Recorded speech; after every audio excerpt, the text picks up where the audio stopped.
continuando con la segunda parte de la parte 9, que es la perseverancia de los santos, en la página 338. Esta es la segunda mitad.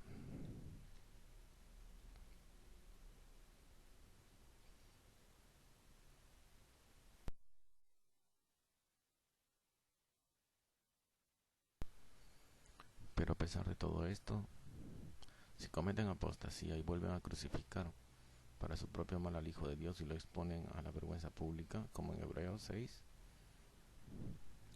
están rechazando voluntariamente todas las bendiciones y poniéndose decididamente en contra de ellas.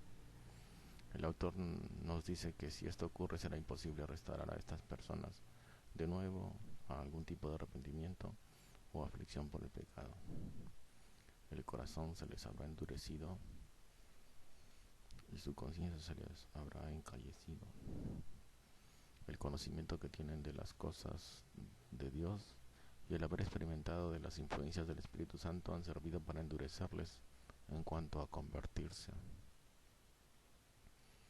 Es claro que había algunos en la comunidad a la que se escribió esta carta que estaban en peligro de recaer precisamente de esta manera. El autor quiere advertirles que aunque quizá participaron de la comunión de la iglesia y experimentaron las bendiciones de Dios en su vida, si recaen no hay salvación para ellos. Quiere usar el lenguaje más fuerte posible para decirles: una persona puede llegar hasta ese extremo en cuanto a experimentar las bendiciones temporales y no ser salva. Está advirtiéndoles que deben tener cuidado y no confiarse demasiado porque las bendiciones temporales y las experiencias no bastan. Esto no implica que el autor piense que los verdaderos creyentes pueden recaer. Hebreos 3:14 implica precisamente lo opuesto, pero si quiere que se aseguren de su salvación manteniendo constancia en la fe, y por eso implica que una recaída demostraría que jamás fueron parte del pueblo de Cristo. Pero esto de inmediato pasa de su descripción de los que cometieron apostasía a una analogía adicional que muestra que los que recayeron nunca tuvieron ningún fruto genuino en sus vidas. Los versículos 7 y 8 hablan de los mismos en términos de espinos y cardos, la clase de cosecha que produce la tierra y que no tiene vida digna de valor en sí misma, aunque recibe repetidas bendiciones de Dios en términos de la analogía, aunque la lluvia frecuentemente cae sobre ella.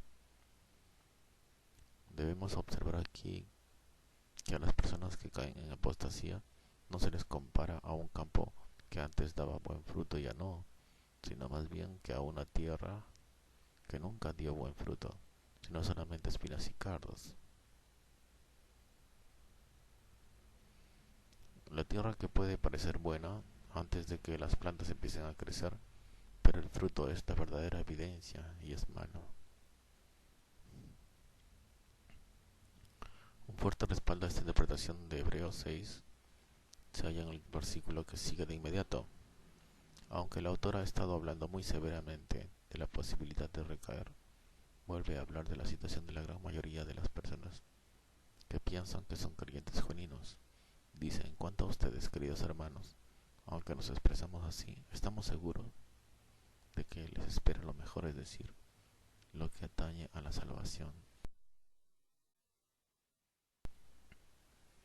Pero la pregunta es: ¿lo mejor de qué? El plural mejores cosas forma un contraste apropiado con las buenas cosas que se han mencionado en los versículos 4 al 6. El autor está convencido de que la mayoría de sus lectores han experimentado mejores cosas que sencillamente las influencias temporales y parciales del Espíritu Santo y la Iglesia de las que hablan los versículos 4 al 6. De hecho, el autor habla de estas cosas diciendo literalmente que son lo mejor, es decir, lo que atañe a la salvación. En el griego, kai eikomena, soterías. Estas no son solo las bendiciones temporales de que habla en los versículos 4 al 6, sino que son mejores cosas, que no tienen solo influencia temporal, sino también que atañen a la salvación. Así que la palabra griega kai también muestra que la salvación es algo que no fue parte de las cosas mencionadas anteriormente en los versículos 4 al 6. Por consiguiente, la palabra kai es clave para entender el pasaje. Si el autor hubiera querido decir que las personas mencionadas en los versículos 4 al 6 en verdad eran salvas, Es muy difícil entender por qué dijo en el versículo 9 que estaba convencido de que había mejores cosas para ellos, cosas que además o en adición atañan a la salvación. Estas cosas tienen salvación como algo añadido a las cosas mencionadas antes. Esto muestra que puede usar una frase breve para decir que las personas tienen salvación si desea hacerlo. No necesita apilar frases sobre frases. Y muestra todavía más que las personas de las que habla en los versículos 4 al 6 no son salvas. ¿Qué son esas cosas mejores? Además de la salvación que se menciona en el versículo 9, hay cosas que son verdaderas evidencias de la salvación, como fruto genuino en la vida, plena seguridad de una experiencia y fe que salva, del tipo de la que han hecho gala los que han heredado las promesas. De esta manera vuelve a reconfortar a los creyentes genuinos, a los que muestran fruto en la vida y amor por otros creyentes que muestran esperanza y fe genuina, que continúa el tiempo presente y que no están a punto de recaer. Quiere volver a reconfortar a estos lectores, que por cierto son la gran mayoría de las personas a quienes escribe, mientras a la vez emite una fuerte advertencia a los que de entre ellos pueden estar en peligro de recaer. Una enseñanza similar se halla en Hebreos 10:26. Allí el autor dice: si después de recibir el conocimiento de la verdad pecamos obstinadamente, ya no hay sacrificio por los pecados. La persona que rechaza la salvación de Cristo y ha pisoteado al Hijo de Dios, que ha profanado la sangre del pacto por la cual había sido santificado, merece castigo eterno. Esto es, de nuevo, una fuerte advertencia contra la recaída, pero no se debe tomar como prueba de que alguien que verdaderamente ha nacido de nuevo puede perder su salvación.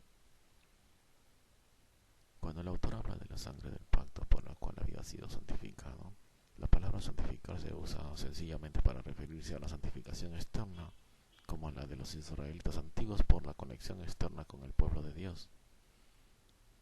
El pasaje no habla de alguien que fue genuinamente salvo, sino que alguien que ha recibido alguna influencia moral mediante el contacto con la iglesia. ¿Qué puede darle al creyente seguridad genuina? Si esto es verdad, como se explicó en la sección anterior, de que los que no son creyentes y que a la larga recaen pueden dar muchas señales externas de conversión, ¿qué servirá como evidencia de una conversión genuina? ¿Qué puede dar verdadera seguridad a los que de veras son creyentes? Podemos mencionar 3 categorías de preguntas que una persona puede hacerse a sí misma.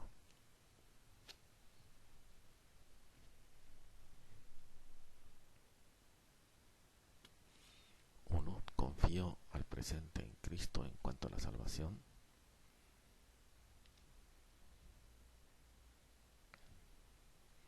Pablo les dice a los colosenses que serán salvos en el último día, con tal de que se mantengan firmes en la fe, bien cimentados y estables sin abandonar la esperanza que ofrece el Evangelio. Este es el Evangelio que ustedes oyeron. El autor de Hebreos dice: hemos llegado a tener parte con Cristo, con tal que nos retengamos firmes hasta el fin la esperanza, la confianza que tuvimos al principio. Y anima a sus lectores a que imiten a quienes por su fe y paciencia heredan las promesas. Por cierto, el versículo más famoso de toda la Biblia usa un verbo en tiempo presente que se puede traducir: el que continúa creyendo en él puede tener vida eterna. Por consiguiente, la persona debe preguntarse: ¿confío hoy en Cristo para que perdone mis pecados y me lleve sin culpa al cielo para siempre? ¿Tengo verdadera confianza de que Él me ha salvado? Si muriera esta noche y compareciera ante el tribunal de Dios, y si Él me preguntara por qué debe dejarme entrar en el cielo, ¿empezaría yo a pensar en mis buenas obras y a depender de ellas? ¿O sin vacilación diría que dependo de los méritos de Cristo y tengo plena confianza en que Él es suficiente como Salvador?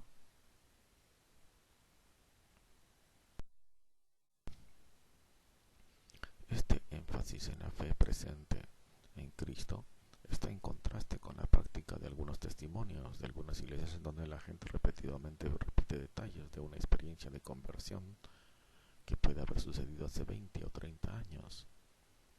Si un testimonio de fe que salva es genuino, debe ser un testimonio de fe que está activo en ese momento.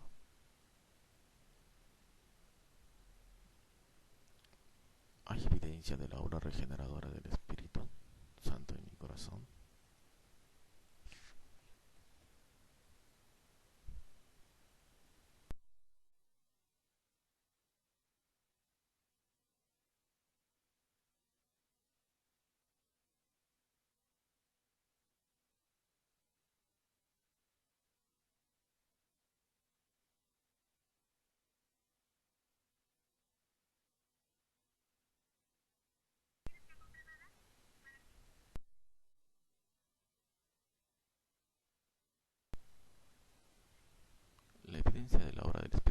nuestros corazones puede venir de muchas formas diferentes, aunque no debemos poner confianza en la demostración de obras milagrosas, ni en largas horas y años de trabajo en alguna iglesia local, lo que puede ser simplemente madera, heno o paja, en los términos de 1 Corintios 3:12, para promover el ego propio o poder sobre otros, o un esfuerzo por ganar méritos ante Dios. Hay muchas otras evidencias de la obra del Espíritu Santo en el corazón del creyente. Primero, hay un testimonio subjetivo del Espíritu Santo en nuestro corazón que da testimonio de que somos hijos de Dios. Este testimonio, por lo general, va acompañado de la convicción de que la persona está dirigida por el Espíritu Santo por sendas de obediencia a la voluntad de Dios. Además, si el Espíritu Santo está obrando genuinamente en nuestra vida, producirá los rasgos de carácter que Pablo llama fruto del Espíritu.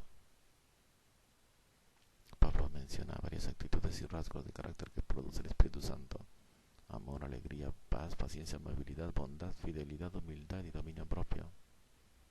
Por supuesto, la pregunta no es ¿soy ejemplo perfecto de todas estas características en mi vida?, sino más bien ¿son estas cosas una característica general de mi vida? ¿Siento de corazón estas actitudes? ¿Ven otros, especialmente los que están cerca de mí, que mi vida exhibe estas características? ¿He estado creciendo en ellas en el correr de los años? No hay sugerencia alguna en el Nuevo Testamento de que el que no es creyente, que no es una persona regenerada, puede falsificar convincentemente estos rasgos de carácter, especialmente ante los que lo conocen más de cerca. Relacionado con este tipo de fruto hay otra clase: los resultados de la vida y ministerio de uno que han impactado a otros y a la iglesia. Hay algunos que profesan ser creyentes, pero lo que logran en otros es desalentarlos, arrastrarlos hacia abajo, lastimar su fe y provocar controversia y división. El resultado de su vida y ministerio no es edificar a otros ni edificar la iglesia, sino destrozarla. Por otro lado, hay quienes parecen edificar a los demás en toda conversación, toda oración y toda obra del ministerio que se pone en sus manos. Jesús dijo respecto a los falsos profetas: por sus frutos los conocerán. ¿Acaso se recogen uvas de los espinos o higos de los cardos? Todo árbol bueno da buen fruto, pero el árbol malo da fruto malo. Así que por sus frutos los conocerán. Otra evidencia de la obra del Espíritu Santo es continuar creyendo y aceptando la sana enseñanza de la iglesia. Los que empiezan a negar las doctrinas principales de la fe dan serias indicaciones negativas en cuanto a su salvación. Como dice, todo el que niega al Hijo no tiene al Padre. Permanezca en ustedes lo que han oído desde el principio, y así ustedes permanecerán también en el Hijo y en el Padre. Juan también dice: todo el que conoce a Dios nos escucha, pero el que no es de Dios no nos escucha. Puesto que los escritos del Nuevo Testamento son el reemplazo actual de los apóstoles como Juan, podemos también decir que el que conoce a Dios seguirá leyendo y deleitándose en la palabra de Dios y continuará creyéndola por completo. Los que no creen ni se deleitan en la palabra de Dios dan evidencia de que no son de Dios.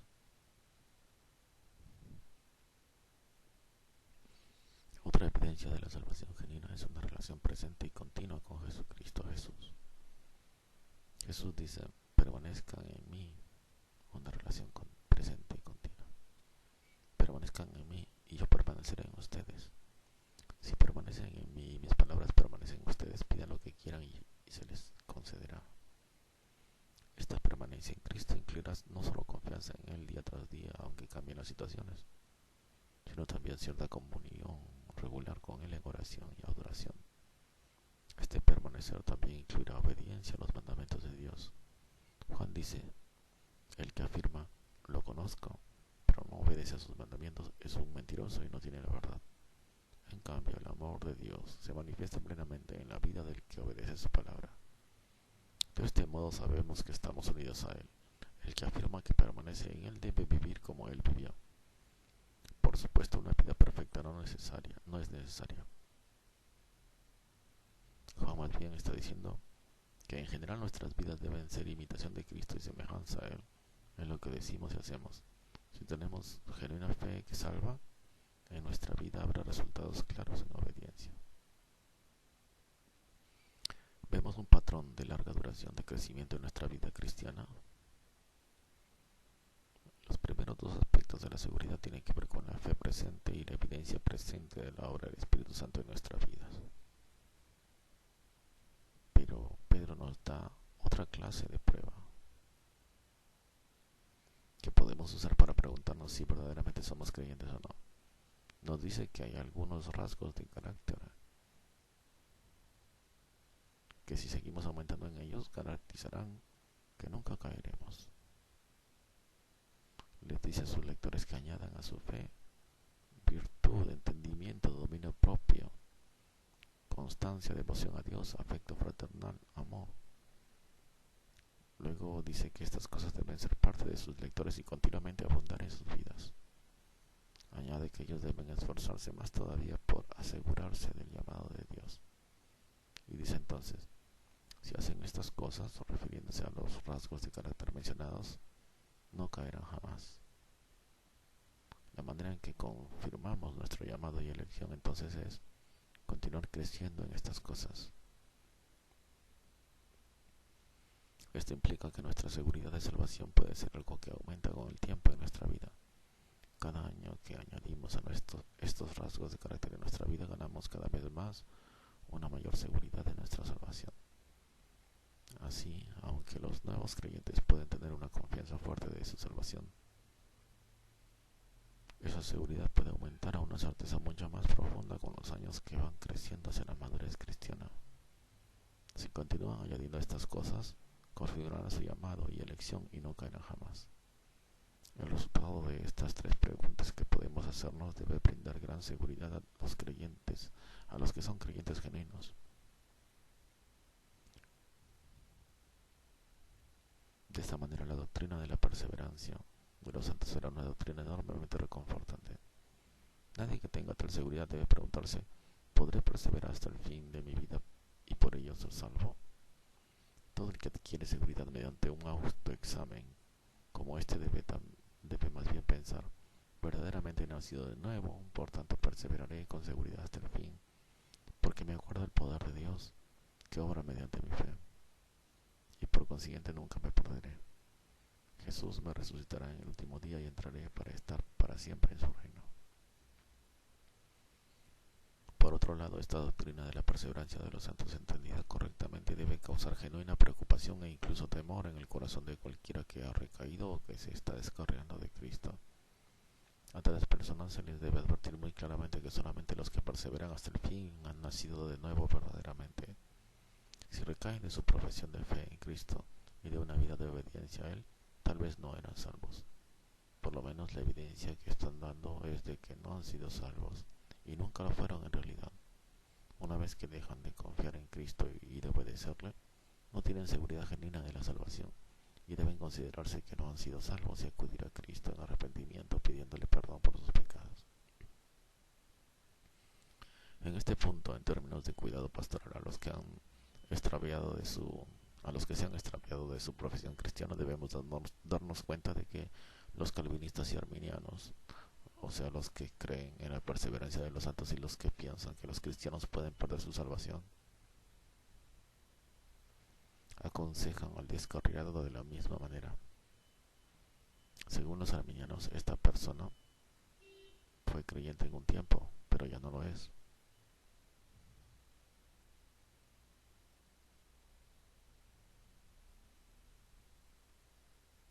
Según el calvinista, tal persona en realidad nunca fue creyente antes ni tampoco ahora.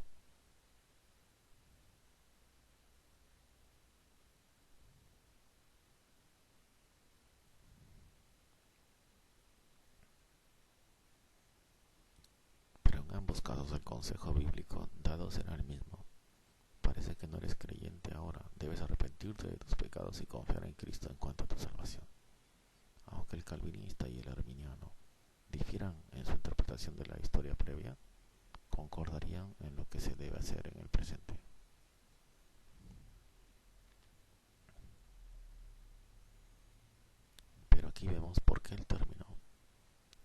eterna, si se usa impropiamente, puede brindarse a equívocos. En algunas iglesias evangélicas, en lugar de enseñar una presentación completa y balanceada de la doctrina de la perseverancia de los santos, los pastores han enseñado a veces una versión aguada que en efecto les dice a las personas que una vez que han hecho su profesión de fe y han sido bautizados, están seguros eternamente.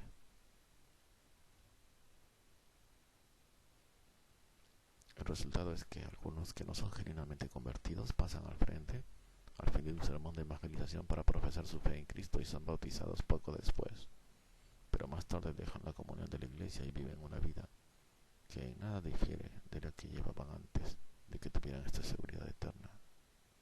De esta manera a la gente se le da una falsa seguridad y se les engaña cruelmente para que piensen que están yendo al cielo, cuando en realidad no lo están. Continuaremos con el siguiente capítulo.